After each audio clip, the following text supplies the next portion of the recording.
അപ്പോൾ കഴിഞ്ഞ ദിവസത്തെ വീഡിയോയിൽ ഞാൻ മഞ്ഞ് കാണിച്ചില്ലേ, അതിന് മുമ്പാണെങ്കിൽ കുറച്ച് മഞ്ഞൊക്കെ. ഇന്ന് കണ്ടോ, ഇന്നിവിടെ മഴയാണ്.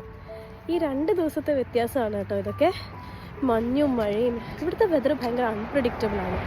ഒരു 2 മണിക്കൂർ മഞ്ഞ് പെയ്ത് കഴിഞ്ഞാൽ പിന്നെ മഴയായിരിക്കും, പിന്നെ ഒന്നും കാണില്ല, പിന്നെ കുറച്ച് കഴിയുമ്പോൾ വെയിൽ വരും. അത് കാരണം ഭയങ്കര അൺപ്രഡിക്റ്റബിൾ, ഭയങ്കര മൂഡ് സ്വിങ്സ് ഉള്ള ആളാന്ന് തോന്നുന്നല്ലേ, അങ്ങനെയൊക്കെ തോന്നും. എനിക്കാണെങ്കിൽ പനിയാണ് കേട്ടോ.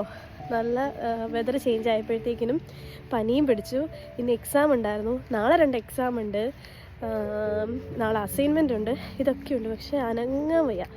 പനി ഇവിടെ വന്നു കഴിഞ്ഞാൽ നല്ല പ്രശ്നമാണ്. പ്രത്യേകിച്ച് നമ്മൾ ഒറ്റയ്ക്കൊക്കെയാണ് താമസിക്കുന്നതെങ്കിൽ നമുക്ക് ഭയങ്കര വയ്യാണ്ടാവും പനിയൊക്കെ വന്നു കഴിഞ്ഞാൽ.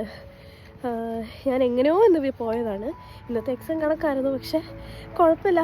നാളെ ഇനി 2 എണ്ണം ഉണ്ട്. അപ്പോൾ ഇനി പോയിട്ട് കഞ്ഞിയൊക്കെ വെച്ച് ഇനി പഠിക്കണം. ബൈ.